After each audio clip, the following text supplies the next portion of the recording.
So, good evening, everyone, and a very warm welcome to this special event. Tonight, we're here to celebrate far more than the launch of a book. We're here to honour a message, a journey, and the courage of every person who has ever felt unseen, unheard, or misunderstood. This evening marks the official launch of Sue Bayley's powerful and long awaited book, Misunderstood No More. Sue's writing gives voice to experiences that so many have lived but never spoken aloud. Her book illuminates the world of sensitivity and neurodivergence and reflects a deeply human longing to be recognised, valued, and accepted just as we are. It is an invitation to compassion, courage, and a more understanding way of being with one another. We're also joined tonight by an incredible circle of contributors and supporters. Maria Andriana, Kay Reeves, Masha Nova, Angela Roth, and Cleo Bailey Lane. Thank you for being part of this meaningful moment. But to begin our evening, we have someone whose work beautifully complements the spirit of tonight. Rory Lemon is an author, osteopath, somatic health coach, and a deeply respected advocate within the neurodivergent community. He is the author of NeuroCreative Recollections, The Pros and Cons of Intentional Brain-Bending Brilliance, a book shaped by his own lived experience as a neurodivergent professional. He has also collaborated on multiple creative works, amplifying stories that inspire connection, compassion, and curiosity. Please join me in welcoming our first speaker, Rory Lemon. Wow. Thank you so much everyone for being here. Um uh this is the bit where if I'd have tried to plan speaking, it probably would not work. And now you're hearing me speak immediately from my heart. So thank you for being here. And yeah, just want to say that it, there's so much jam-packed action and what I call faction-packed today.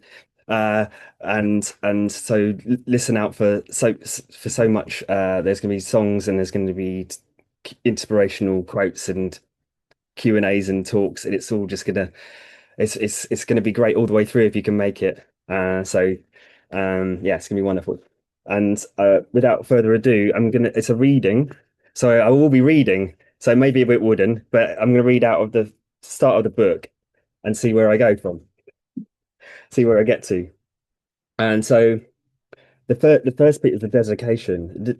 This book is dedicated to friends worldwide, the ones that know that time doesn't exist between excellent companions, the ones that choose to drop the masks of judgment, disappointment, competition, and achievement in the face of chaos.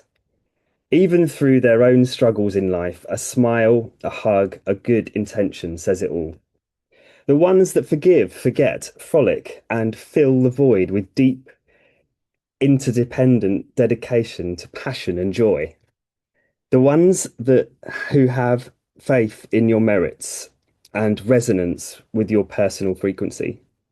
The ones who naturally magnetize to your internal compass and clock. And the ones who celebrate your potential whilst giggling at your unrehearsed, fanciful dress code of the day. And it's also dedicated to everyone else that is also on this path of healing, whether physical, mental, or emotional. Let inspiration be our guide. I'm not going to read the foreword because we've got a mystery guest for that shortly. So um, I wanted to read a little bit of the intro, but it is long, so I'll read a little bit of the intro here. Sensitivity, support, sharing, and satisfaction. For me, this is what connection is all about. Concepts that weave into the fabric of a meaningful life. For years, I carried a quiet sense of being unheard, a unique spark within me, yet that yearned for connection and understanding. Perhaps you know that feeling too. For many heart-centered neurocreative individuals, navigating a world that often that misunderstands our innate intelligence can be a deeply frustrating experience. I've certainly been there. I'm Rory Lemon, and I call myself Rory Lemon Aid online, a name embodying my purpose for helping. Uh, AID, that is, Lemonade. So my tale began in a familiar setting, school, where exam results whispered comparisons of inadequacy, boxing me into an identity that simply did not fit. And maybe you have felt that similar wave of disappointment from an early age, embodying identities of introverted, artistic, and practical. Uh, I found myself grappling with persistent mental scatter and sharp sting of rejection sensitivity, crippling social anxieties, and a pervasive financial chaos. Remembering to eat, clean, maintain, write things down, and remember anything when I wanted it to, and to maintain a consistent sleep cycle, or even sit still to meditate, felt like an uninsurmountable task, a daily battle against my own brain's inherent rhythm. Music was my vital regulator. It was my unspoken solace, my deepest inspiration on a daily, sometimes hourly basis. It may have saved you too. Like me, you may have found the refuge in rhythmic beats, a secret language speaking directly to our inner creative beings, regulating a nervous system of often overwhelmed by sensory input. I delved into every facet of music and sound, guitar riffing, early dance breaks, DJing, sonic productions, a healthy, fanatical obsession, even when the financial cost was immense, leading to significant debt and even bankruptcy at one point. This relentless quest for grounded and groundbreaking understanding through personally unsatisfying, though personally unsatisfying at times, unknowingly forged an invaluable toolkit for assisting others. I'll let you want to know the rest of that intro, just because there's a lot of it at this time. So I'll move on to the this first double pager here, which is welcome to neurodiversity. You are all very welcome. This is where everyone is included, to be typical in some ways and non-typical in others. Normal is a concept that doesn't directly serve anyone in particular, or understand and trend to individuals' needs, or tend to individuals' needs.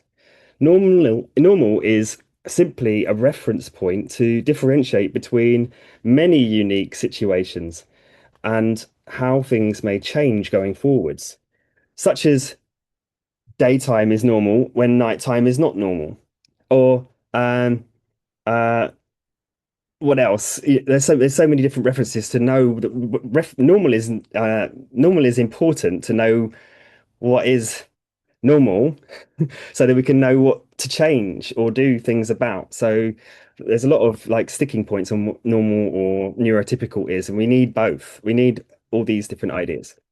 So welcome to a new world, a neurodiverse world of indiscrimination, where we focus on what works naturally for everyone individually as well as generally, where you can easily use conscientious feedback without shame, where everyone has the chance to understand their own past misconceptions, to pivot and grow accordingly.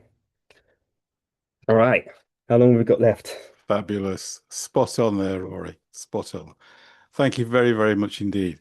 And now we're coming across to Mr. A. Shark, the mystery guest, who's going to do a reader for us, a forward reader. And just with a little bit of reference point on that, the whole point is that the 4 words is a forward, and then there's an expansion on that.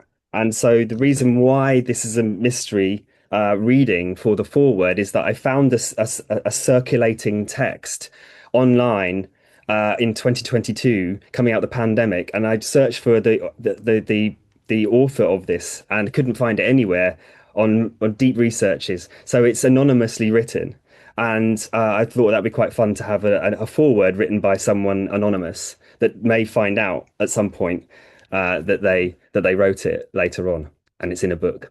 So this is the hand it over to the anonymous reader.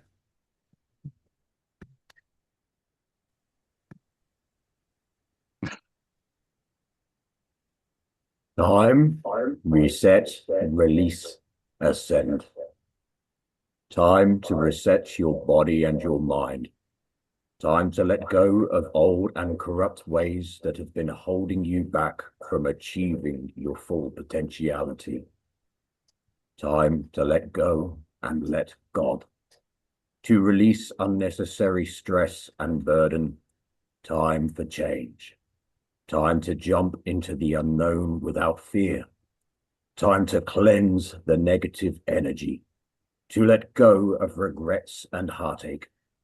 Time to be above the negative opinions that anyone has of you.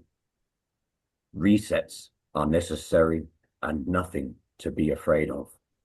A reset allows new ways and progress. A reset is nature's way of starting fresh. It is time to ascend. Thank you. Thank you. Thank you. Thank you. So, Maria Adriana, A Genius Journey with Rory. If you'd like to unmute, Hello. welcome. Thank you. Hi, Maria. Hello. So, Right then, I named this A Genius Journey with Rory by you, and I'd love to we left this quite open space to explore what you'd like to explore. That we've gone on an amazing journey over the last year or so together, and yeah, what should we divulge in? what I'd love to know is what inspired you to write this book? What was so important for you? That's a great, wonderful question. I didn't really think about being an author. I just was writing down ideas because I loved being a wordsmith, and people would often uh, quote me on that. And I just write down all these different ideas and make up different words all my life because I just it was my way of releasing my mind and getting stuff out that was creative, that wanted to be creative. So I was writing all this stuff down. That's why the book is like basically lots of different just compressed amounts of concepts into smaller amounts of words like poems or phrases or quotes that have come from deep insights or not so deep insights. and also it was just an opportunity when Kay invited me to potentially do this book, the first one. This is volume one, and this one's volume two that we're celebrating. And so it was an opportunity to just go, what's all the bits that I could put into a book, and uh, to be honest with you, as quick as possible, because I know that I deliberate on anything and try to get it all right. And I knew that I wouldn't be able to get like a full reading left to right book. And I thought, well, let's just make it what it is. What would I want to pick up and read? What I like about some books is to open it up and just be able to get something straight away without having to read it from left to right.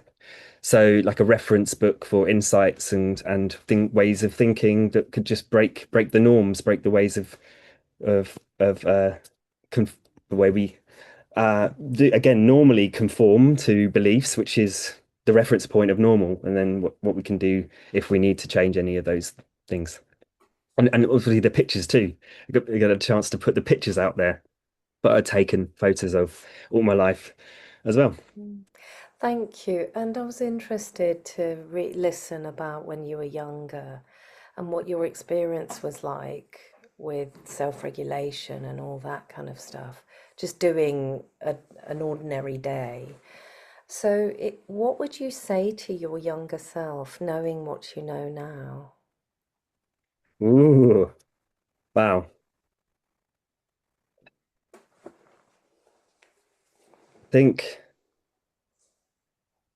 it would be the empathy piece. It took me until being coached to realize and the mental fitness trainings, it took me all of that to realize how to apply empathy on demand rather than wait for breaking moments and then having to either find that from someone else as in a conversation and realizing I can have a conversation with myself and apply compassion to myself as a practice, and that has become like a daily practice. So up until then, if I had known what I know now, it would be the self-compassion piece and to um, pass it back to say whenever those moments it is a practice of it's somatic. It's to remember to actually remind myself of my body and get out of my head back into my body and just feel and relaxed and say I love you and say I can do this and I'm loving and courageous and connected and all of those amazing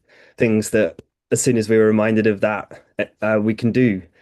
We can immediately shift our emotions, and sometimes it can't immediately do it, but it gets quicker. It can get quicker with practice. So that's one thing, and the other thing is probably just to get the projects out there, which is why at this age of 40, nearly 49 now, I'm dedicated to helping others to get their projects out there, because it's not just to try to do it all on our own as well. So there's what I call the solitary work well and the collaborative work well, and get that sorted ASAP. Oh, wonderful. And if everybody at school learnt the things that you teach, what would the world look like? What would culture and society look like? That's a interesting question, and it would be something that I just couldn't say. I don't think I could work that out, because it wouldn't if it was like it was not the same as like if everyone was like me, because that's not what it's about. It's about there is differences, and it's what it would look like is I think people knowing how to clearly communicate and listen out for when they feel upset and go, okay, that's me making that up right now, and not and no matter how much it may be upsetting to see or hear someone being upset or say something that doesn't feel in alignment, it's still their crap that's coming out, and it's got to come out in some way. So let's just all get it out and not adhere to it. So there's that piece, the messy piece, and then there'll be the tidying it back up in the box piece. Like, let's get all the toys out, throw them about all over the place, and then learn how to tidy them back up again ASAP. So it's Mm. yeah, That's really powerful. Really powerful. I think if thank you. everybody knew, I mean, I consider that to be self-regulating. If everybody knew how to do that, I mean, just today something happened and I was spoken to in a way that that didn't land greatly for myself, and it upset me, and I gave myself that compassion first of all, and I just thought, wouldn't it be amazing? Wouldn't it be wonderful if everybody could become aware of, wow, I'm really pissed off, or I'm really angry, I need to vent, or I'm so tired, I need to just get myself in bed like as soon as possible, or whatever it is, or go for a walk, whatever the need is. Like if everybody was aware, it's just that one step further from the raging emotion or the hot head of just, okay, all right, all right, my love, what do you need?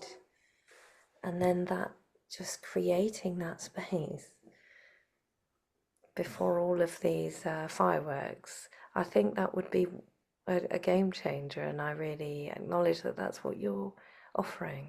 part of what you're offering. What would you say is the most important thing that you're offering? Because you offer so many things. What counts as some of your most important things? You've said compassion, and I really agree with that. I see you as extremely compassionate, and that's what makes your coaching outstanding in my experience, because of the compassion. And it makes me feel very, very safe and able to be honest. So aside from the compassion piece, which you've stated, what else is important to you as an umbrella sort of overarching idea? Amazing question. It'd be values. Always come back to values, remembering your values. I've got even value cards that I created to be able to just at any given moment just pull one and go, that's it. I need to That's the one I've got in my hat. feel courage right now. To feel courage. What would I do if I was feeling courageous right now rather than anything else? And I've got 8 of those highest values that I put on the card. So that's really that's what I would also bring. I'd be teaching that out there as more as well. That's what's most important to me. Because then when we're reminded of a value, we can't be reminded of any other BS that's there. Yes. Yes, thank you, Maria. Thank you. Yeah, Thank you. yeah, that was incredibly moving. Thank you for sharing. Thank you. The Kay has put a link to Rory's NeuroCreative Collections, Volume 1 and Volume 2, which you can find on Amazon. So there's a link in the chat. Now, Kay Rees is now going to have a Q&A with Rory about his books. Take it away, Kay. Thank you, Rick. So busy trying to pin and unpin here. I'm trying to do 6 jobs at once. So hi, congratulations, Rory, on NeuroCreative Recollections, the pros and cons of intentional brain-bending brilliance, Volume 2. Yay. I haven't got it there, but I have got Volume 1 with me. So congratulations. Oh, Emma's got a copy up there. Fantastic. So yes, brilliant. Well done. And it's amazing to think this is the second one this year, because Volume 1 was launched back in February. Well, they released on the it was released on the 30th of November 2024. So today marks exactly 1 year of this book being released, and here's number 2. So absolutely congratulations to you, Rory. It's an incredible feat to do that in the space of the year. So how does it feel to have a second book out? It's I have to remind myself because I think that I found myself doing is building stuff up and collecting. I like to, it's be careful of like what I'm collecting and how much I'm collecting of it.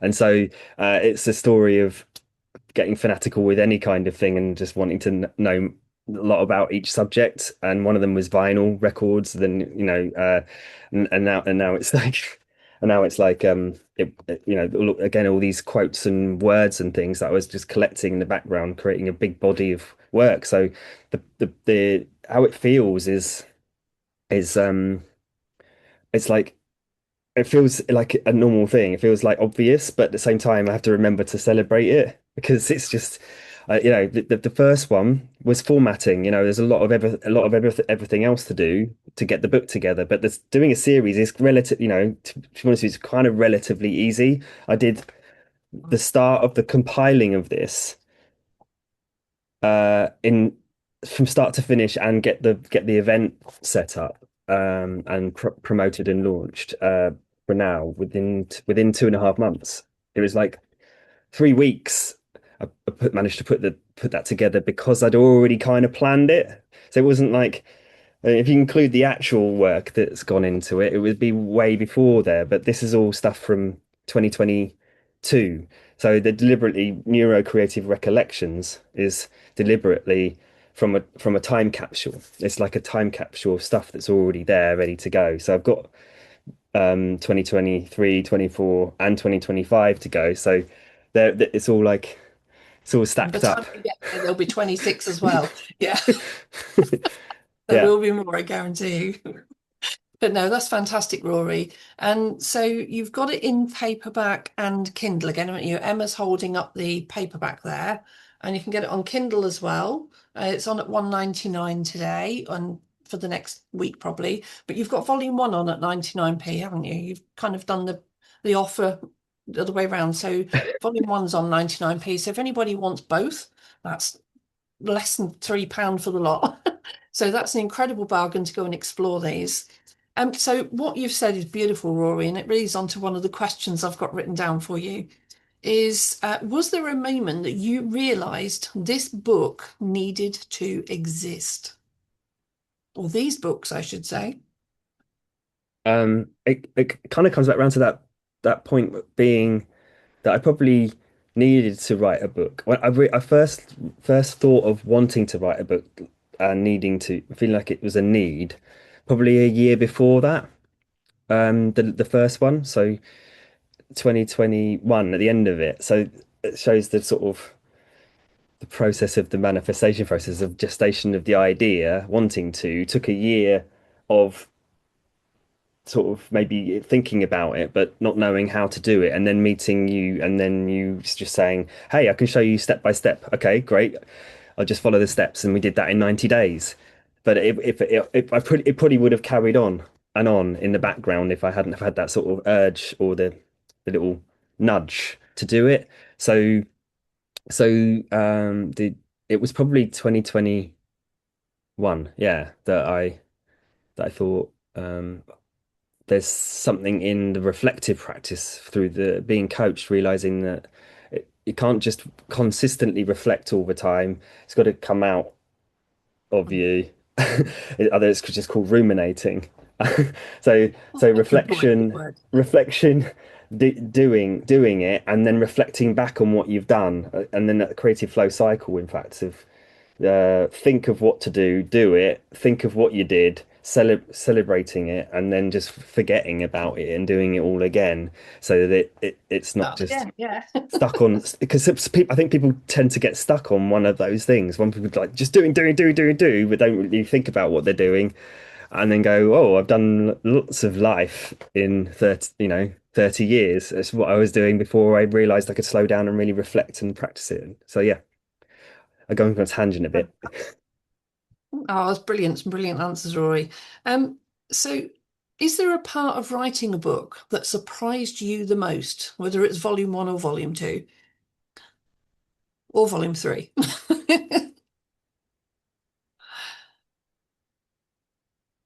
Good question. Um, that I could do it, I guess. Yeah, it was surprising that I could do it, and it was there, and it was just a case of getting on with it.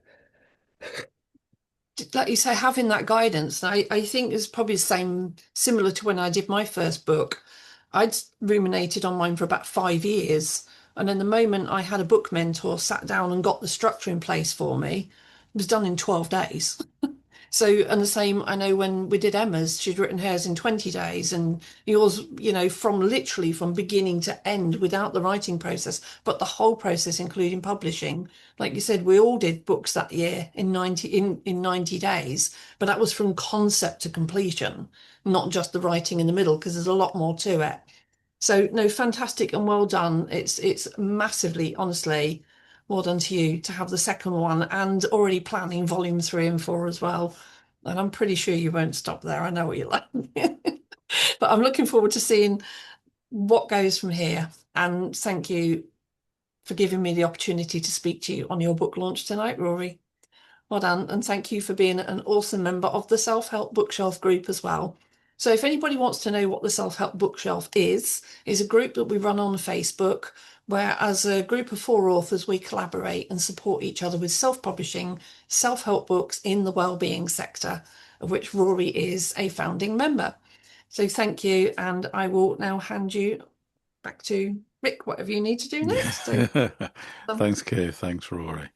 So the question is, what is neurocreativity?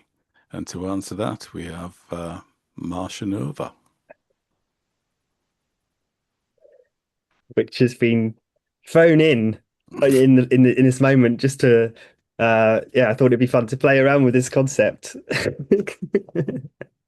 Hello, hello, everyone. Good to be here. Good to be with you on this beautiful Sunday afternoon, evening. I'm sure for everybody's different timing. So honored to be a part of this uh, whole journey, basically, Rory. So grateful to be a part of the journey because I know, book writing, it's some people maybe nowadays, I have a AI background. People right now say, oh, just go to AI, drop a couple of ideas there, and you're gonna have a book written. I mean, it doesn't, it doesn't work like that. I know how much for, knowing Rory, how much experience he has, how much, you know, heart and love and soul he has been putting because he's truly the most important part here is he's been seeing, he's been noticing, he's been feeling there is a problem that people are looking to solve, right? They're confused, they don't know how and where, and this is where Rory brings to us and to others have this opportunity. And just through it's great that you have it also digitally, but also like being able to have a physical copy and really provide a solution to others just by getting them, just by sharing this book, sharing your experience, because there's some people going to be reading it and oh my God, this is for me. This is what I've been looking for. And this is what's the most important. And I want to say thank you, Rory, for doing your work, continuing. I know this is your version too, right? Yeah, yeah. Yes, yes. So this is exciting and like how it's like you see, okay, what was missing in the first version, right? What is it I've learned through others, talking to more people? Because Rory, I know Rory has spoken with like what, 300, like you've done interviews of like 300 individuals. He's not just basing it on just, oh, I assume that this is what I should write about. He hears people, he hears what people are speaking out loud. Three guys, just again, I want to point out 300 plus interviews. This is really being able to really speak to real people, not just doing some research somewhere, not just assuming by talking to a couple of people, but really getting about truly connecting what are people looking for. So thank you, Rory. Nice one, Masha. Nice one, nice one. Yeah, when you were asking me when we were working through those things, on what I was offering more deeply, and you reminded me of checking in about what I'd done before, and I was like, oh yeah, I didn't really count it at a point. It was lucky that the Facebook had done the audit to say, all the interviews are going to start getting deleted after 30 days. So I just went, whoa, and had to collect them all. And because I've been going live doing before even practicing speaking my story and speaking my words to the camera, I would just like do movement sessions and jump about and just talk about the science of moving and breathing. And that started in the or even before the pandemic, and then getting to the point where I could invite people to have conversations and learn how to have conversations live with people. And as you shared that, it's just like, yeah, wow. I've if I hadn't have just stopped and looked back again, it was like just the same for the quotes in the book. It's now interview. There's so much interview content that could be turned into some really amazing material, and I can't wait to get stuck into that once I can. So, and that's again, that's the power of neurocreativity. So when we're talking about what is neurocreativity, the way I like to describe it is it's whatever we're focusing on. And when we're committed to focusing on it for longer enough or repeating it, it becomes a bond in the brain. So that's neuroplasticity. So neurocreativity is really neuroplastic changes in the brain, and it's a constant. If you put down the disgust or the blame or the anger, to keep remembering to do that and pick up the joy and the passion or the this is what I want to do thing, not listen to what anyone else is, that becomes stronger and stronger bonds. So it's possible to remember. It feels really, really hard to go against the inertia of I'm used to doing something this way, and the brain's like, I want to go over that way, and it just feels like really, really difficult at times to change to change habits, and it's the same for anything. There's so many beliefs. So, but it's possible. It's just like if I'm gonna lift up a heavy weight for 10 hours every day, my this arm is gonna get much bigger than this one, and it's just gonna get bigger and bigger and bigger. So that's yeah. I'm curious, Masha. What else you I think for neurocreativity, it's so important to, like you just said, it's about enhancing human intelligence. That's so important to remember that human intelligence first. And you've helped like with a lot of ways there's a big conversation about what AI is and just with the misinformation on it. It's like saying blaming toasters for making toast the wrong way. It's just a tool.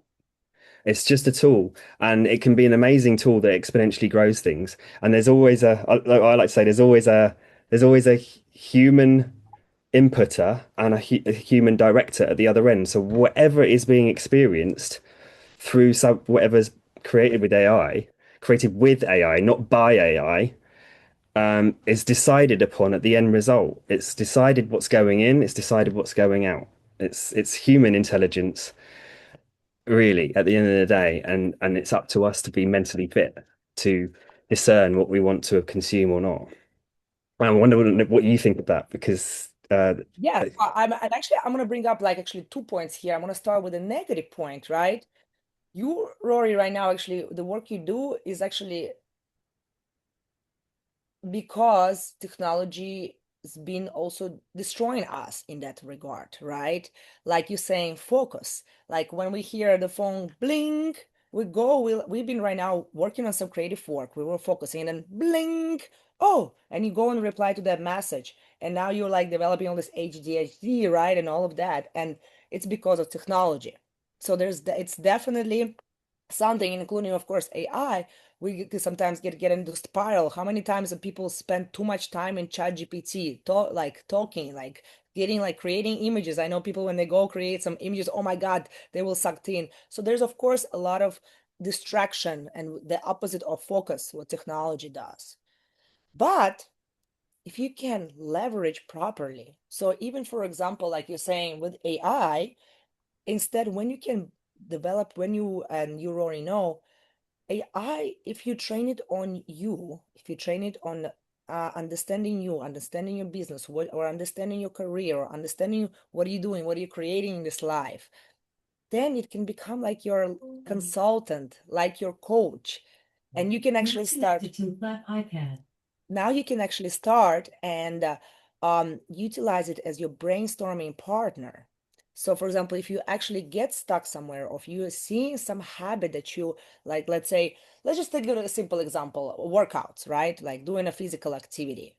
So if you can let AI know, like, what are your habits? What are you doing? Then you can ask it, hey, can you help me change the way, like, my actually neural pathways and like start going, like you said, because it's a muscle. How can I start shifting my habit to actually become, let's say, a morning workout person? So you can start brainstorming. Oh, can you create a plan for me? Can you create a routine for me?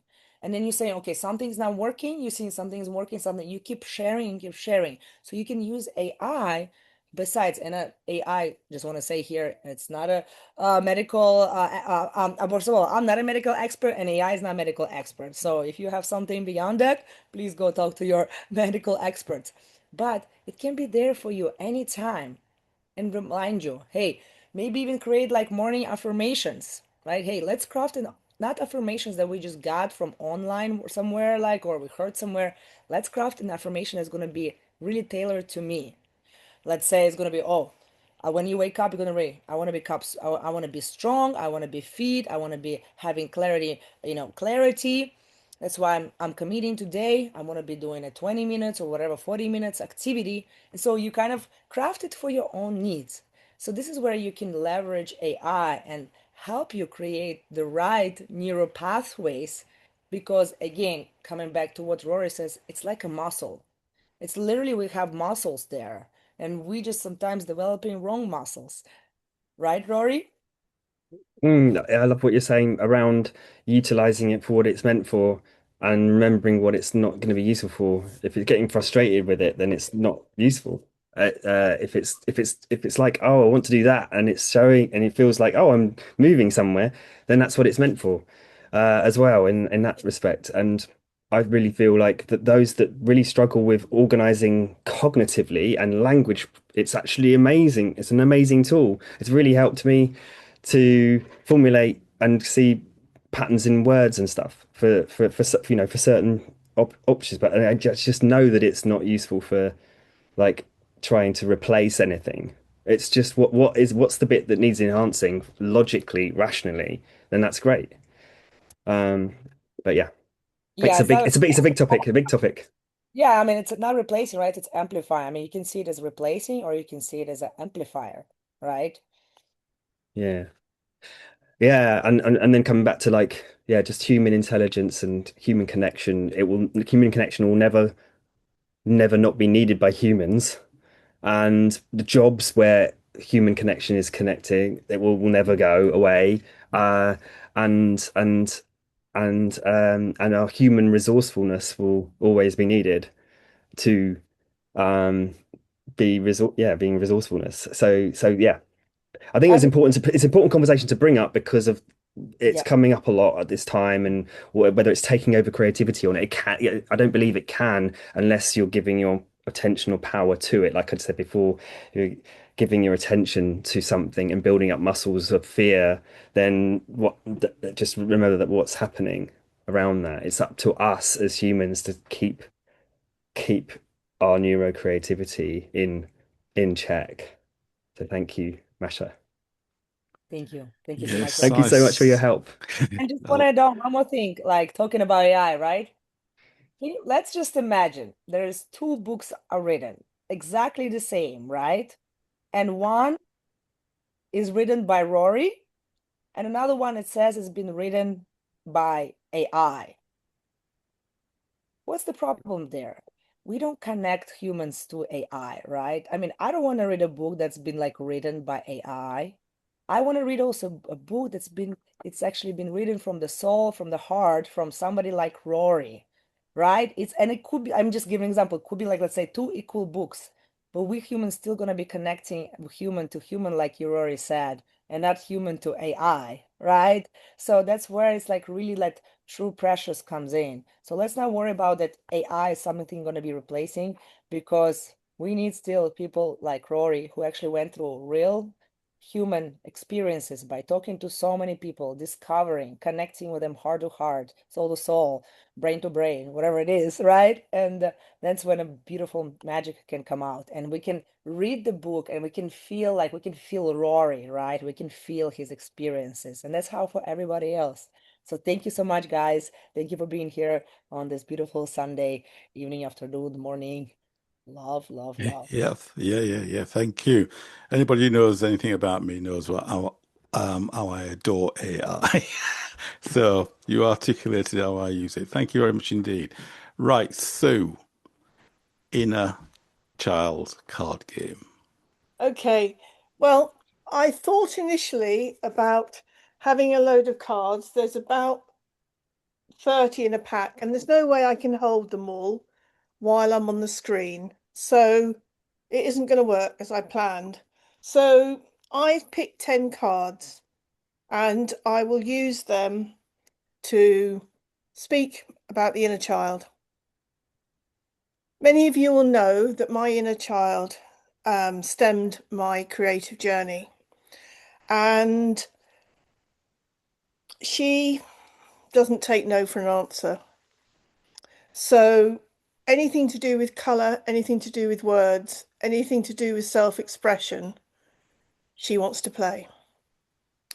So these cards are called the Inner Child cards, and they are the Fairy Tale Tarot. You can't see it because I've got a back screen on it. You can hold it in front of below your face, if you want, but take it below your face. Yeah, yeah. Okay, the Inner Child cards. So what I'm going to do is the first one is Aladdin the Magic Lamp. So now I just need to find what page that's on. Normally I would do it with a spread of cards, but that isn't going to work like this. So we all know, and I'll put these cards in the chat afterwards or wherever we put the recording. We all know, I'm sure, the story of Aladdin and the lamp. And in this writing, it describes the first adventure into the world of mental empowerment. In the actual tale, Aladdin is sent by the sorcerer into an underground garden to obtain an old lamp. He's given a magic ring to help him on the journey. Aladdin finds the lamp but is unable to leave the garden. Accidentally, he rubs the ring and a genie appears, granting him several wishes. Wanting to go home, the boy makes the wish and instantly returns to his mother's house. His mother wants him to take the lamp and sell it to buy food, but a larger genie appears after the lamp is rubbed. This brings us to an amazing odyssey. So what does that tell us in this moment? In this moment, what odyssey can you reveal? What odyssey have you been on? What mental empowerment have you reclaimed? It's really important that we don't take the projections from other people. We don't take the truth of what other people say. We learn to navigate from our own inner compass and live the life we choose. So the next one is the Ace of Crystals. I'll just see what fairy tale that turns up.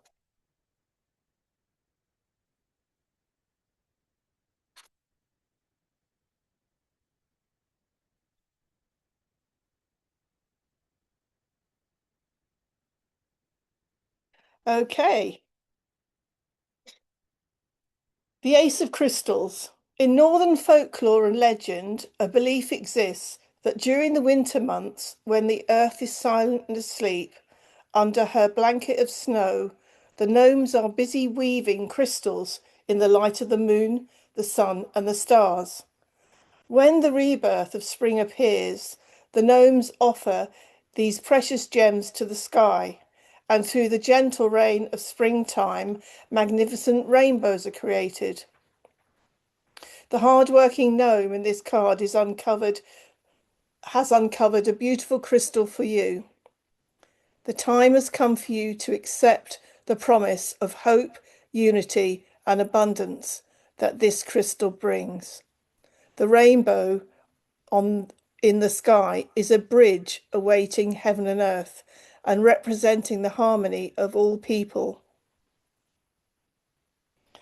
I want to speak to that for the moment because one of my characters in the book is the World Bridger, and I've been described in a unique position as being a World Bridger because so-called neurocurious or neurotypical people understand me, and conversely, neurodiverse people trust me. And that is a situation that isn't often repeated both ends. It's like you can get it one way, but you don't get it two ways, but I flow in both directions.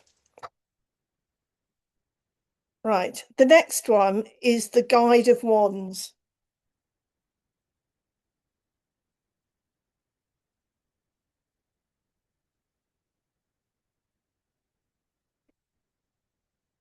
This one's all about the Pied Piper.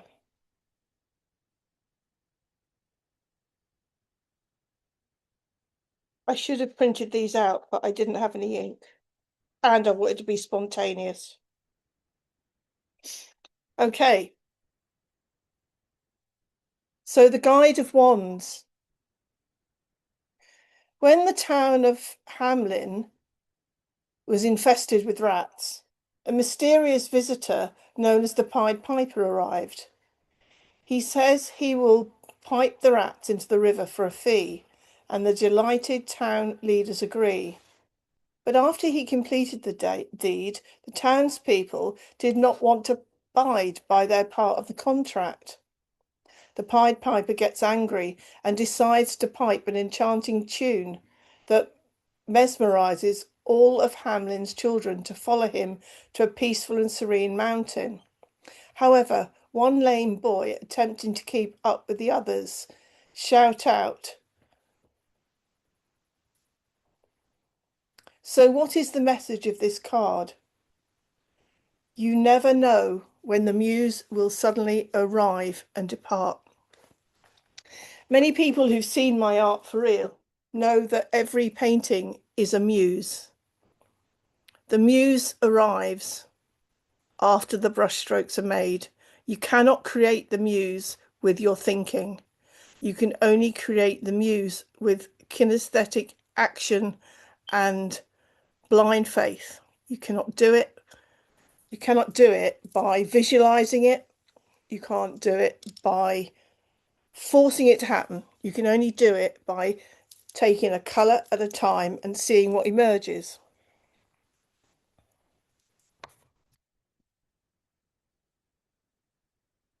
The next one is the Five of Wands. I can stop early. I have no idea what time I've used. Just another card, I think. Okay. So the Five of Wands. Okay. So the Five of Wands. Whoops, just knocked the light over. The Roman goddess Flora is an essential figure in nature. She represents all the flowers and blooms, and her festival is May Day. She holds the mystical power of procreation and self-fertilization. One might say she's the queen of flowers. A five-pointed flower is often called by alchemists the sacred womb, where all perfection and beauty may arise. Flora, who's pictured in the card, is a flower fairy. She honours the blossoming time and is a vital part of the symphony of nature. She calls upon you to expand and unfurl the divinity sleeping within your heart. Your female side is flourishing. This is an opportune time to paint or colour a mandala. Visualise it in the opening of your soul. Realise that this is the time in your life to not struggle, but to take a chance and watch the unfolding of your creative, intuitive gifts. Some changes are on the horizon. Focus on the constructive freedom that the universe is offering you. I'll stop there on this piece. The next reading and words will be my own creative work. Well, thank you very much, Sue. Beautiful. Maria Andriana, please come forward and sing and play your piece. Thank you. I'm just going to put the special setting for live audio. All right, so that's going to sound a little bit echoey. So thank you so much. This really is all about the inner child. So I wrote this to my inner child. So I dedicate this to your inner child.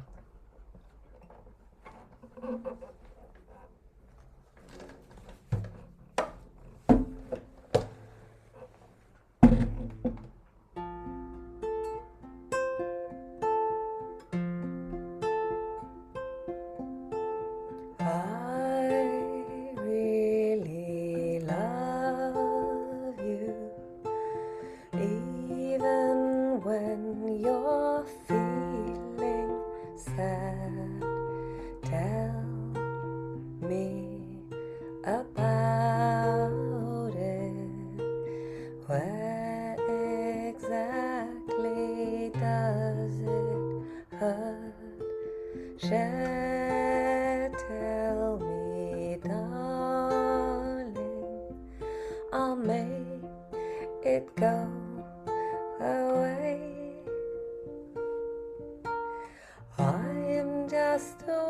wink away, so wish me here and I will stay, my darling.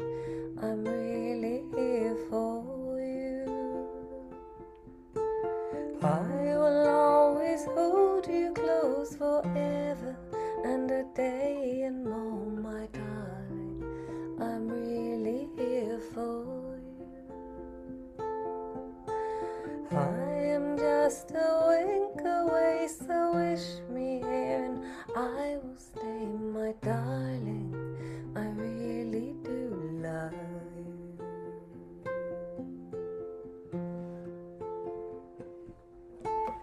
I want to hug you, hold you close and cuddle too. I'm really sorry for having had neglected you. I want you to know this when you're all alone. I am just a wink away, so wish me here and I will stay, my darling. I'm really here for you. Ooh, I will always hold you close forever and a day and more, my darling. I really do love you. Cuéntame tus penas y tus alegrías, así, amiga mía, estoy para ti. Tell me all your dreams and your promises, así, amiga mía, estoy para ti. I am just a wink away, so wish me here and I will stay, my darling. I really do love you.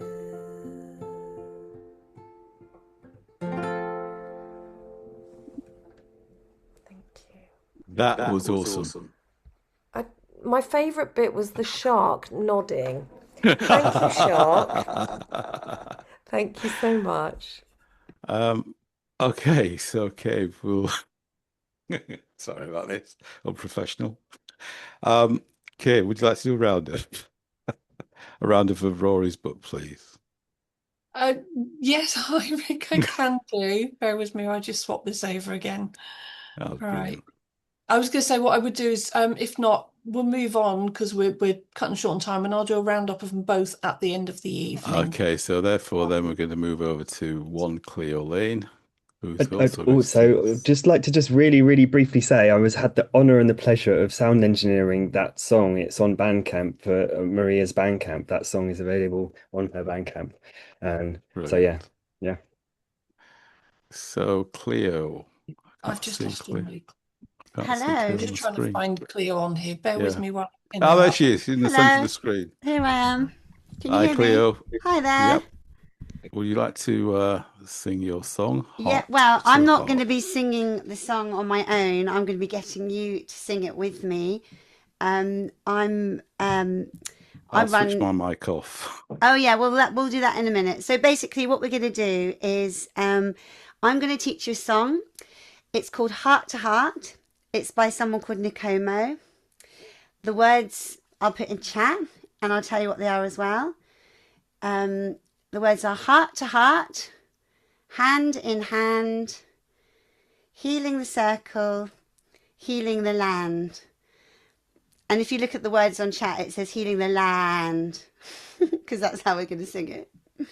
So hopefully you can see it. If not, then we'll work through it together. Okay, so I'm going to pop you, I think you are on mute. That's brilliant. Just need you on mute for a minute. I'm just going to teach you the song.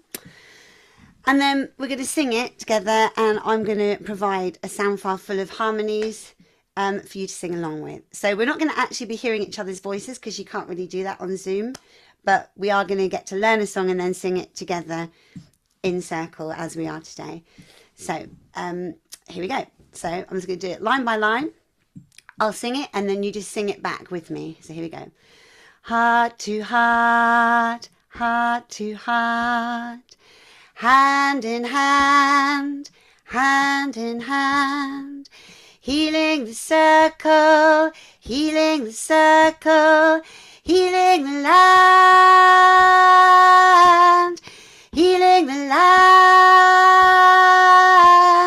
So I'm singing it first, then I'm singing it again. But the second time I sing it, you're meant to be singing it with me, okay? So just to make it clearer. So here we go. Heart to heart, heart to heart, hand in hand, hand in hand, healing the circle, healing the circle, healing the land. So that last one's a bit long, so it's hard to sort of sing straight after me. So let's do it together now. Healing the land. So we do the whole thing a couple more times, and then I'm going to put the sound file on, and you've done it. That's it. That's all we're doing. But before we do it, maybe have a little stretch. Because sometimes when you're sitting down in front of a computer, oh, I don't know about you, but I like to move, have a little twist, oh, make a noise, have a yawn, oh, roll your shoulders back, and maybe have a stretch to the side. That's it. It's nice to move around, isn't it? Great. The sharks even help getting involved. That's good, Mr. Shark. Rolling your shoulder, doing your warm-up. Roll your fins. Okay, so we're just going to sing that one more time together. I'm going to sort of show you where the notes are with my hand, if you can see it. Here we go. Heart, so starting now, here we go. Heart to heart, hand in hand, healing the circle, healing the land, heart to heart. And it goes round and round like that, and you're going to hear lots of harmonies joining in. And thank you so much for including me tonight, Sue. It's such an honour. It was a last minute thing, and it's been so inspiring to hear your thoughts, Rory and Sue and Rick and everyone, that gorgeous song earlier. So thanks so much. It really Haven't finished yet, please. I know, but it's quite an honour to be involved. So thank you very much. And I think this song feels quite fitting for the event. So here we go. 1, 2. Heart to heart, hand in hand, healing the circle, healing the land. Heart to heart, hand in hand, Healing the circle. healing the land. Heart to heart, hand in hand, healing the circle, healing the land. Heart to heart, hand in hand, healing the circle, healing the land.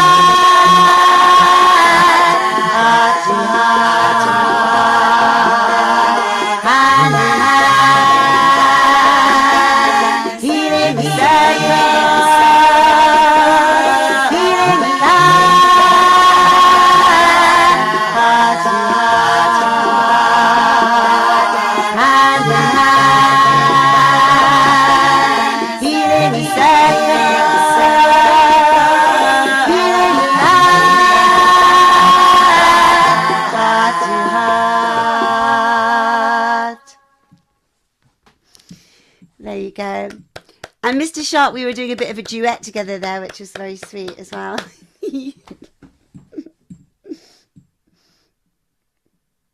How are we all feeling? Right. Just before Sue does a book read, I just want to write a little bit. That's right, Rory, joy. I just want to say something about Sue.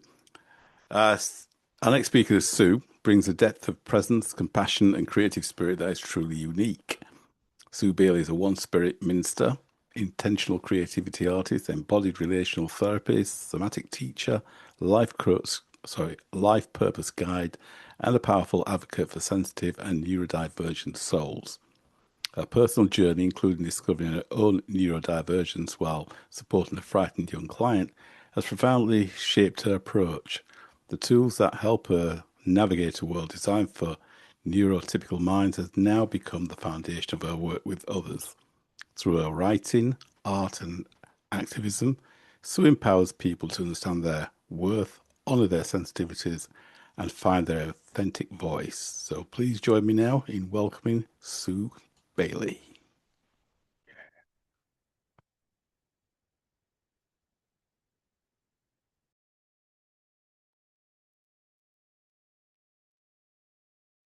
Am I reading or am I being questioned? Is that a yes, Kay? It's your reading time now, Sue. Yeah. Yeah. Then you will be questioned. Okay. Gently. Okay.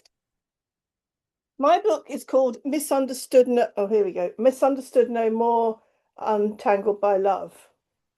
It is a rerun of a book I did in 2018, but with Kay's help, I haven't changed a word, but I have made the front cover and the pictures and the order much more in flow. So as she would say, I managed to do 85–90% of it, but I forgot a few things that would make it more saleable. That's me, right? So I'm going to read a reaction from one of my readers. Then I'm going to read a couple of characters, and then I'm going to be subjected to whatever I don't know. So I'm going to read from Faye Barrett, who was one of my mentors when I was trained to be an interfaith minister. Misunderstood No More, Untangled by Love is a tour de force from Sue Bayley, immensely personal and at the same time universal. Her prose surprises, inspires and touches your heart. The completely original and expressive paintings deepen our understanding of aspects of Sue and of ourselves. You may recognise yourself in the book, or you may learn how others experience the world. It is fresh, it is uplifting, and it may alter the way you think. The next extract I'm going to read is called The World Bridger, because that's going to be probably my new name as my main avatar. There is no more powerful tool in the world than learning to love yourself and to actualize your potential by knowing yourself and taking steps to plug any perceived gaps with guides, teachers, and in circle with peers. And finally, when I picked up my paintbrush or my pen to create my body of work, I did so with the intention of making you think, feel, and sense new possibilities. My writing style has been described as thought-provoking, poetic, and honest, and my artwork has been described as original and instinctive. Life through the lens of a neurodivergent individual who was diagnosed with nonverbal learning disability age 47, I have the capacity to be a world bridger between the neurodivergent and non-neurodivergent populations. Unlike many ND human beings, I managed to hold down employment for most of my life. I think I masked initially, but then found the courage to be my true self wherever I placed myself. I've been previously known as the autistic whisperer, who gently translates perspectives amongst a gathering of individuals and different minds. I am fluid and confident with people who are conscious of the highly sensitive persona and neurodivergent nuances. I model what is possible when love replaces fear. I'm happiest when I'm being creative or making a difference by giving a voice to the voiceless and meaning to the marginalised, and of course, walking my talk.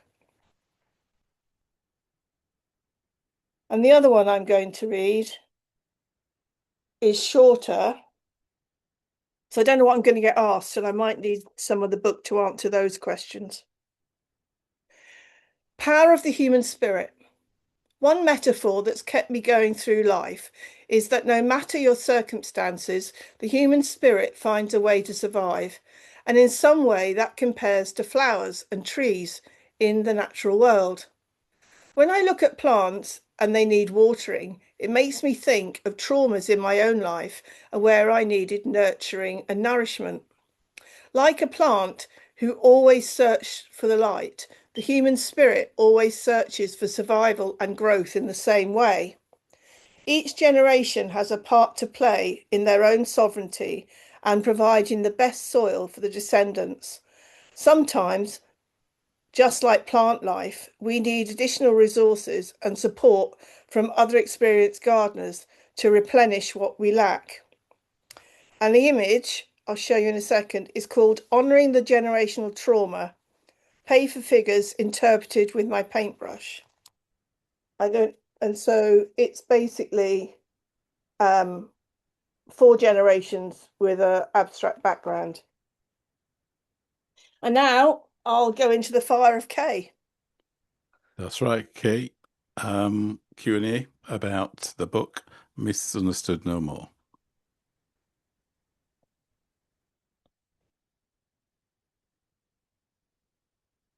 Can't hear you, Kay.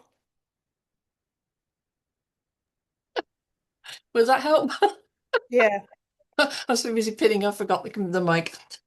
Yeah, so well done, Sue. This is an incredible achievement. And, you know, you have been on quite a journey to republish this book. And I know you've got 2 more to go. But it's been an absolute pleasure working on this with you and seeing not only the book transform along the way, but you as well. Seeing how you've realised that sometimes what feels like it's miles away from being where you want it to be is actually not that far away, and just a few little tweaks and the journey's there. Like, you'd achieved most of it already, and it was amazing the work you'd done, considering you'd done it completely self-automated. You know, you'd figured it all out, you'd written your books, you'd got them on Amazon, and that is a far greater achievement than most people would ever even begin to attempt. So those last little tweaks at the end, you know, just supporting you through the process has been absolutely amazing to see the difference that's made. So well done, Sue. So first of all, how does it feel to have your ideas in a book and say, I'm an author? I love it. I'd love to tell my old headmaster that he got it so wrong. Yeah. There's a little tale about that. I got my HND in business studies, he thought I'd never get A levels, which I didn't. He was right, but I did get an HND in business studies and an MVQ6 in career guidance. And when I'd got those certificates, I went back to the primary school, knocked on his door, and brazenly showed him the certificates and told him he was wrong. And he was probably wrong about other kids too. Wow, good for you. Good for you. We need more people to understand this, though, that not everybody's fit into the education system. And I know that because my own son didn't. I actually home educated my son for 7 years. So well done, Sue, for doing that. That's phenomenal. And yes, your part about world bridging, this is really, really important that we create this understanding between the neurodivergent and neurotypical world. So what is the most important part of that for you through this book? How is that going to help you achieve that? Well, first of all, it's one of 3. This one's Misunderstood No More. The next one's going to be called Mute No More. And the third one's going to be called Fragmented No More. And the last one is taking up an idea that Cleo gave me a couple of years ago, where I take all my artwork and I talk about the symbolism and Jungian influence of the artwork alongside my prose. So it'll go deeper than even this one has. But that's all I'm saying on that. You'll have to wait till that's done. Remind me of the question, please. Do we move on next one? Because I've forgotten as No. well. Please remind me of the question you just asked me. It was, now I'm trying to remember it. Can anybody else remember it? It was something about the important part of World Bridger, but I don't know. Oh yes, thank you. So about the world bridging and how you hope to achieve that through your book. Okay. So first of all, having a trilogy um, is something that hopefully will get noticed. And then I intend to turn it into a more active Compendium. well, more of an active participating thing with real humans, because Okay. what I've realized is that whilst before I had a narrow mindset and thought that only autistic people or dyslexic people or neurodivergent people struggled to the degree that I did. But I actually realized, although there's are things that neurodiversity adds extra layer of complexities, all human beings have shadows and all human beings get caught up in shadows. I mean, Jung's one of the first people to speak to that. And my book appeared because I used to wake up at 3 o'clock in the morning, this is a few years ago, and have to write. And I'd write for about 20 or 30 minutes, but I'd never look at what I'd written. I didn't want to know what I'd written. I just got it out of my body, and that was good enough. And then one day I took a great big orange folder to a therapist, and we spent 9 years going through all the shadow stuff I'd dumped. And then I saw the light at the end of the tunnel, and I realized that actually you can only get to the light by having the courage to walk through the darkness. And there's no getting over. You have to go through. You can't go under, around. You have to go through. Um, and I'm currently finishing a training as a magnetic mind coach. I was gifted the training, which is worth £20,000 by winning a competition. And Wow. basically, it's a bit like emotion code and body code. It's that sort of vibe.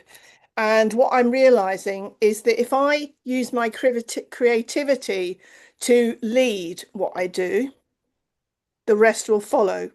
If I reflect on my childhood trauma, my teenage trauma, my bereavements, all the stuff that happened, all I do is get in a loop of negativity and I procrastinate and I go nowhere.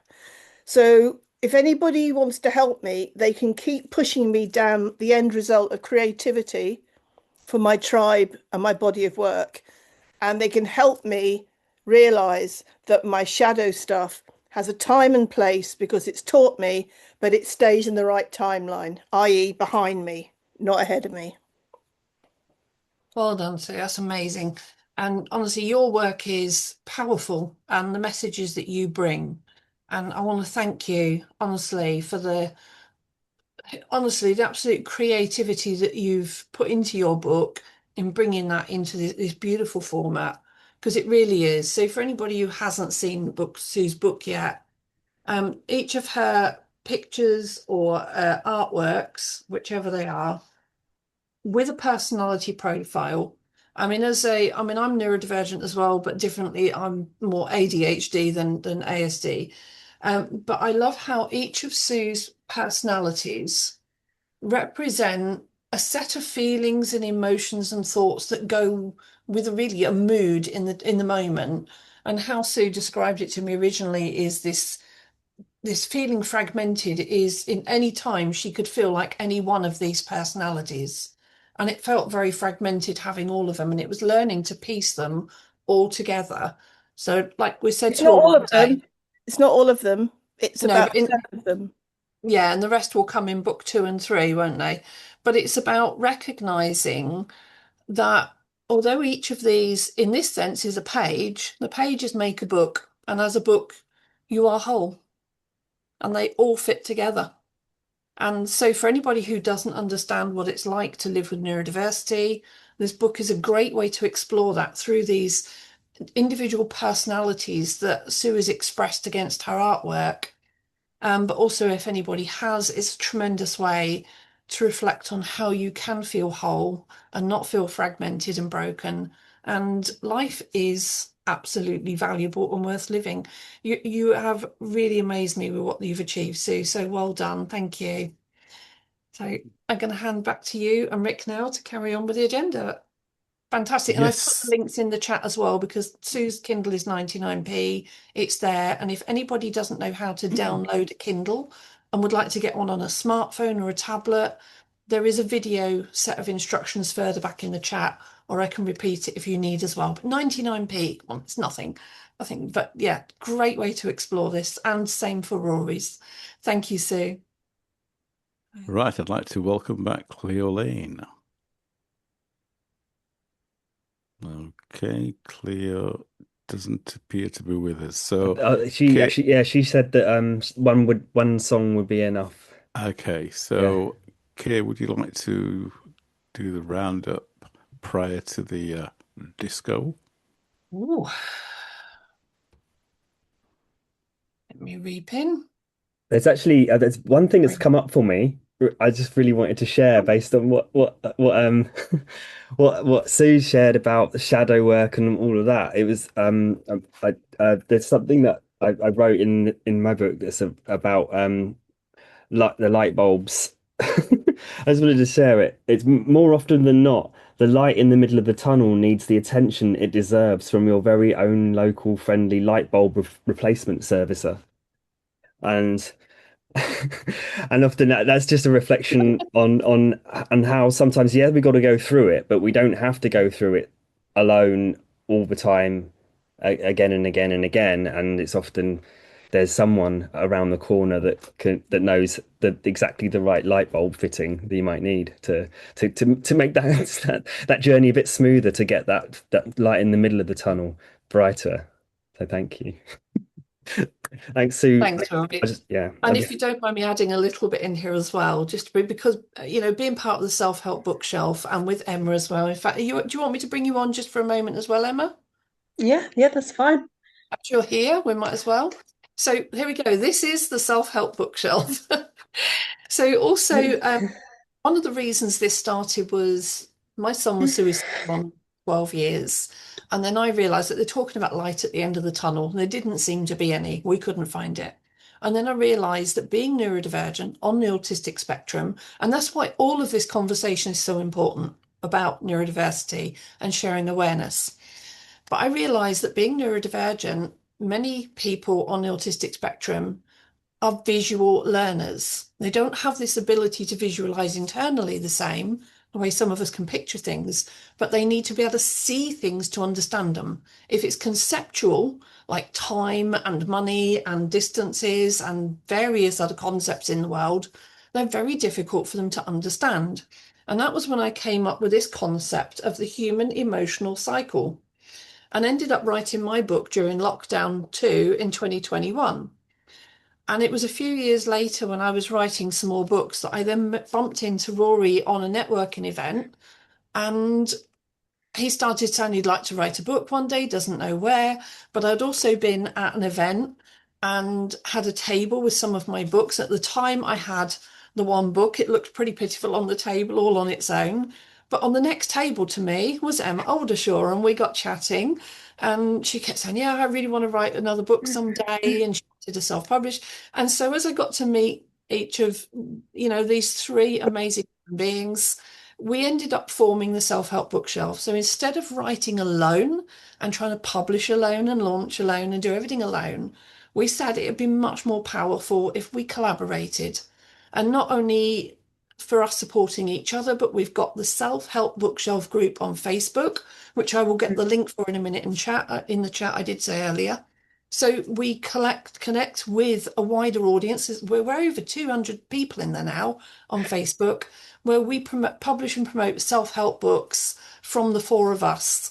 And believe me, that is a number of books. It's not just 4 books now, because Sue, you're on 3 or 4 books. I've written 4 books, plus I got journals and notebooks. And Sue is obviously going to do her trilogy. Rory's already on number 2.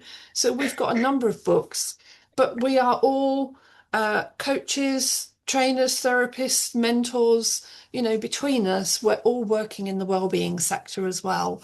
So if there's anything any one of us can't help with, one of the others most likely can, or we know someone else who can, through other networks that we're all involved in as well.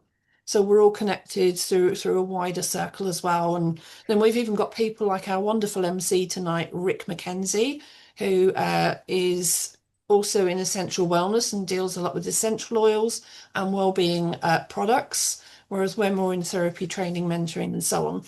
So there's lots of amazing power in this group and the connections. And honestly, I want to thank the three of you for helping bring this together this last year, because we've now been running for just over a year already. So thank you. And honestly, the book launch tonight has been really fun.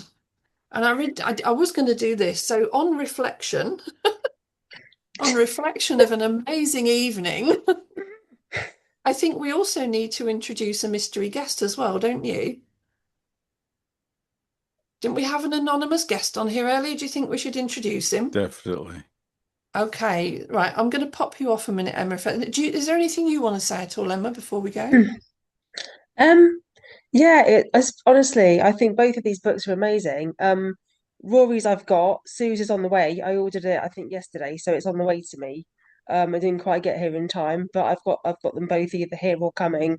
Um, Rory, I mean, your first one I thought was great, and I think this one is equally great. And the quotes are just brilliant because they're really short quotes, but they're actually really thought-provoking quotes. So each quote, you can take it in a number of ways, and I always have to really sit with your quotes for quite some time to see what's coming up.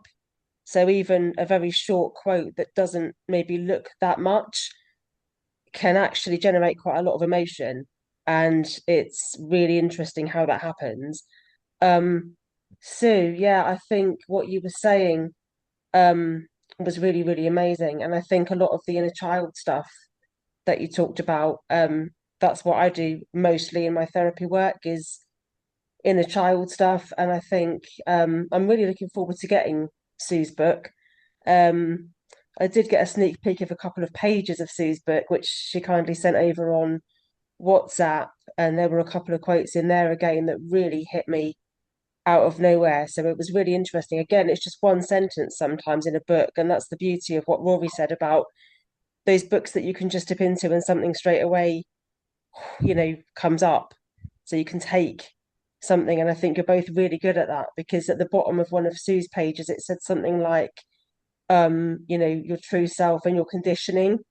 And I just looked at that and thought, oh God, there's a whole minefield of stuff just in that one sentence for me that really came out, and how we're kind of what's your true self, how much of your identity is yours, how much of it is conditioning from people around you, society, expectation. So there was loads of stuff. So yeah, I think they're both really good, and I wanted to just say congratulations to you both because I think they're both really amazing. So yes, I'm really looking forward to reading them in more detail. Thank you, Emma. Awesome. Right, what I'm going to do now is just going to swap you out, Emma, and I'm going to put in our anonymous guest that you invited in tonight to read for you, Rory. Does anybody think you did a good job reading the poem earlier? Yeah. Incredible. So, Mr. Shark, do you think we need to ask you to come and reveal yourself on screen or get off the screen? What does everybody think? On screen, on screen. Uh-oh, no, he's got off screen. On screen. Come Where's he on, gone? Matthew. Where's he gone? We Mr. want Shark, Matthew. It come must on, be Mr. Shark. it must be a circulating text. Where is he? Where's We his want shark gone? Matthew. Where is he? Can anybody see him? Oh, it's like the Masked Singer. It's brilliant. Oh, There he is. It's Right, arrived. okay. Wow, stuffy in there. Welcome. Welcome, Matthew. You got the heating on in here. It is hot. Oh, bless him. So for anybody who doesn't know, this is my son, Matthew. Hi, I'm the broken one. No, you're not Matthew. No, not the broken one now. Oh, You're all right. oh no, that is really hot in here. Okay, we'll let you go and sort that out then. Oh, But yeah, Bless you. You could have stayed off camera and took off in the middle. I was keeping off camera as much as I could. Anyway, so Amazing. yeah, thank you. Fantastic. Thank you, Matthew. Fantastic job. But yeah, so we were saying earlier, you know, Matthew did have a very difficult time in his teens and young adult, and very similar to Sue and Rory. And as I think my final reflection is knowing what my son went through with autism and suicidal depression years ago. I know he's okay with me talking about it now, and I only talk about the things he's given me permission to talk about because he knows the importance of this.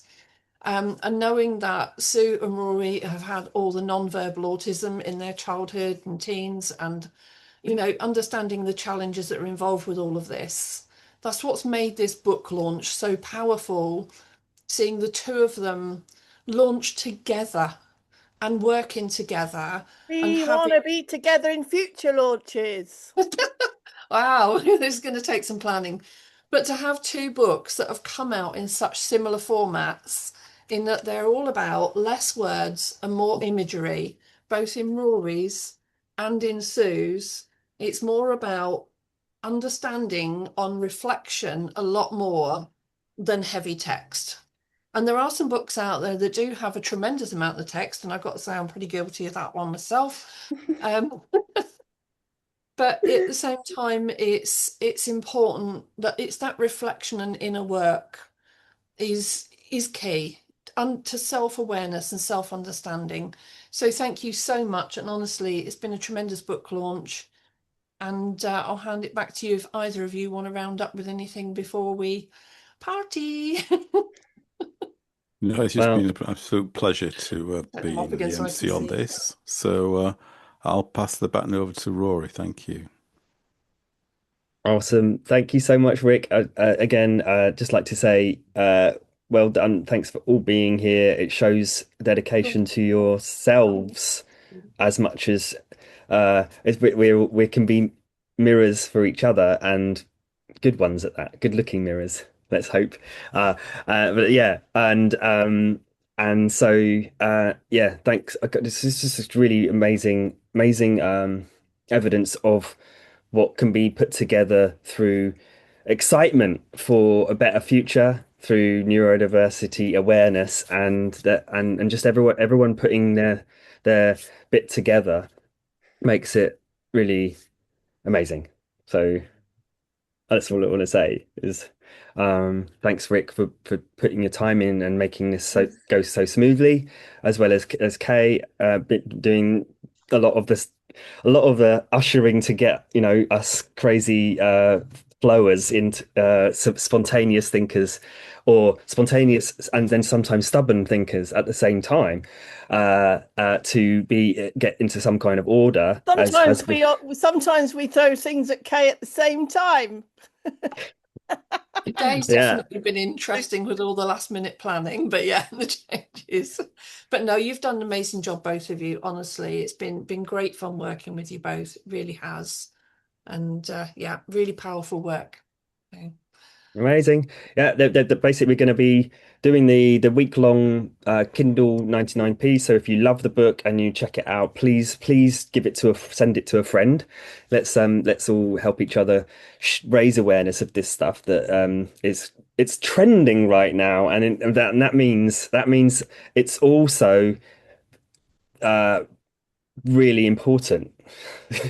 Otherwise it wouldn't be trending. And so it's trending, and it could go one way and just become a stick in your pocket kind of, oh, I know about neurodiversity, it's about like being different and stuff in it.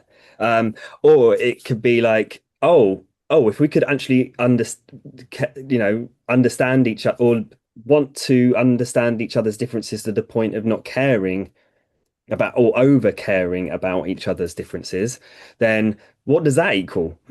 World peace.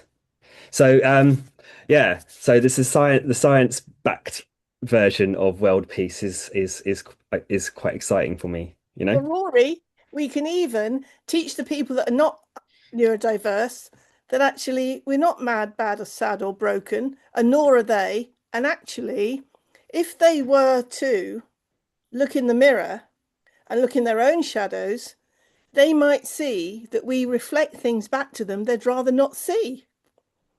And Yeah. you know what, Cheer, it's been incredible learning from both of you as well, because, you know, I've been supporting Matthew for over the last 30 years, and I've known about the autistic spectrum disorder for over 20 years, about 22 years. It is a little bit obvious. Yeah, but there's also a lot of it that's not, and people put it under one label. And diagnosis is now coming to a point where they're doing a dual label, like ADHD, which is autism ADHD. But for a long time, it was like once you got one diagnosis, nothing else happened.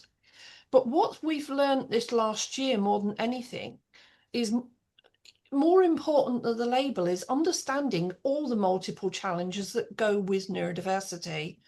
And it's been through talking to Rory about things like time blindness, and talking to Sue about her aphantasia, which is the inability to visualize, and then talking to my son about what they've been saying to me and replaying that back. And we've realized that they actually all share far more multiple challenges than probably comes out in conversation on a daily basis with any of them. And putting that information together has actually given me inspiration for another book and another website that I haven't released yet. But it's about understanding neurodiversity more from a perspective of all of the senses and how it affects all of the senses in multiple ways. So there's so much that I've learned from both of you this last year about my own son, while also using the framework that I've used to help Matthew to help you as well.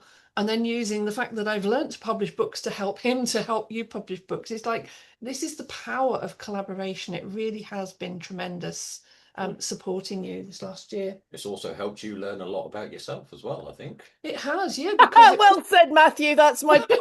Exactly. This baby shark knows his stuff. Yes, you do. But Let anybody you know what? tell you you don't. But yeah, Amazing. I've spent years supporting him. Back in 2017, even did a TEDx about the journey we've had together. And then it wasn't until 2021 I realised I'd got ADHD. And sometimes we can be so busy looking at fixing other people that, yeah, we don't understand ourselves. And I'd had complaints all these years about not doing this right, not doing that right. And I'd not got on in jobs, not got on in relationships and so on, and friendships. And it all turned out to be to do with the ADHD. But now I understand that. I can work around it. I can help other people understand it. And it's the same for all of us. It's that understanding we need more than the diagnosis. We're only going to do that through books like Rory's and Sue's, and books that I've written to help Matthew and Emma's with the trauma, because people growing up with neurodiversity end up with more trauma than the average person, because of the additional challenges as well. So this is all absolutely vital. And honestly, I am so proud of you two when you think of the challenges that Rory and Sue grew up with, and have actually got to this point that they're coaching and training other people and writing books and creating music and all this other stuff they do. I tell you, it is a phenomenal journey, and it's a success for anybody, but for you two, this is an exceptional success. So well done, really. Amazing. Take that. And can get and Roger has his hand up. It would be lovely to hear what you've got to say. And anyone else has any highlights or reflections they've got a quick share? It would be lovely to hear anything you get as well. You've got from it. Quickly, congratulations, Rory. Congratulations, Sue, launching a book. That's fantastic. It's great. To the community, I don't know any of you guys except Rory. My son was diagnosed with Down syndrome in 1981. We took him out of school. We actually tried to send his teacher to get some training, but it didn't work out. We ended up homeschooling him. He was a genius. He was on the spectrum. He has been a practicing attorney in family law for 15 years. Amazing. Okay, now this is to you guys. I commend you because I never heard of this in 1980.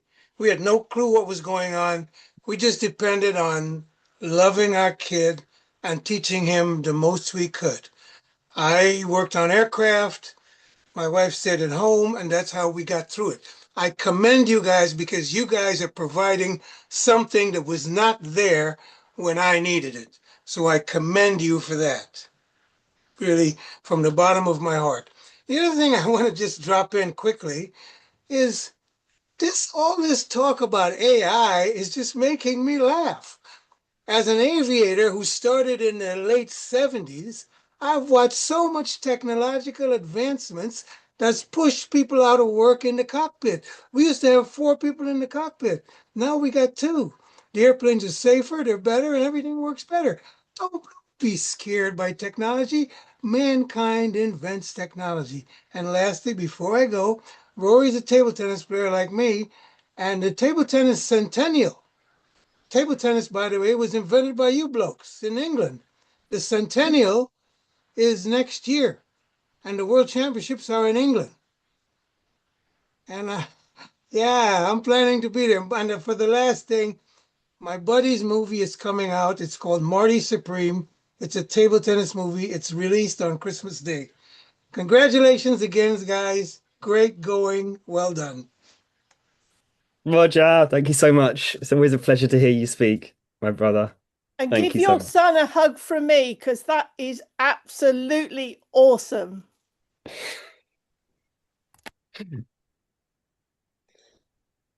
Amazing.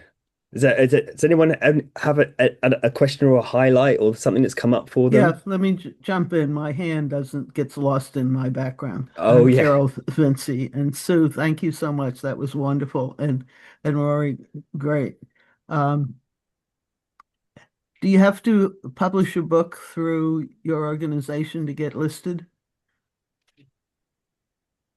I don't know what you mean by that question. Sorry, I can't answer. Okay, because you talk about your neurodiversity publishing company. Is it possible to list my book in your group if I haven't been published by you guys? We'll have a chat about that later, because at the moment we've been focused on publishing and promoting the works that have been created within the group. Okay. But I am thinking about how to pivot in the next year to Because I do include have a more. book called The Parent's Guide to Supporting Your ADD ADHD Daughter. Yeah, but we're It going to is have a published. look in. Yeah, we're going to have a look in the new year at how we can pivot to include more authors. And I am well aware you're in the group, so we will keep you updated. But at the meantime, your good point is we have a thread every Friday where you can list under that thread. So Okay. other external authors can come in and post their book. As long as it is self-help books in wellbeing, which yours clearly is, so well done. I like the sound of this to do with ADHD as well, so that's more my curiosity.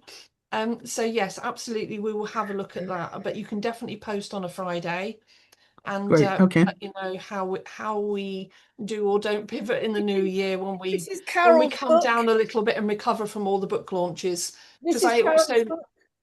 amazing. Fantastic, because I also launched this one 2 weeks ago as well, 30 Love Values. So we've had Thank you, Sue, we had for the Emma's It's a publicity. little dinky one, but it's So full of good things. yeah, we've had a lot of run of book launches at the moment. So we're going to have a bit of a wind down now over Christmas. And we've got, talking of that, we've got a neurodiversity panel discussion that we are all having on the 4th of December. So that's within the next, so it's only a few days away, 5 days away. So on the 4th of December, check out in the Self-Help Bookshelf group as well. I will remember to get that link in a minute. Remind me in a sec, Matthew. In fact, I'm going to do it right now while I think about it before I forget. Self-Help Bookshelf.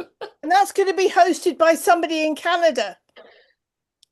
Yes, a lady named Sophie Ash. I can't remember the name of the business now, but basically it's about she is a publishing company as well in Canada, but her audience are primarily medical writers, people in the medical profession who are writing medical books. But over there, there's very little information about neurodiversity. So when she said to me about speaking about neurodiversity, and I went, actually, I've got a group of people could speak. And so from this conversation with a lady I'd never met, never spoken to, it was like a cold call that had been arranged. we went from not sure what our connection was to arranging a panel discussion for medical authors. So we've got that one, and it's open to anybody else who wants to join and listen in as well. And that is, so I think it's Thursday, isn't it? So that's next Thursday. So we're not having a regular book group next week. On Thursday, we are having our panel discussion, but we'll put the details for that in the group either this evening or tomorrow. So do check back in on that one. So I'm looking forward to having that discussion with you, Rory, Sue and Emma, if you're still free for that one on Thursday. That would be fantastic. Are you still okay for this next Thursday, Emma? Yep. Yeah. Okay, fantastic. Thank you.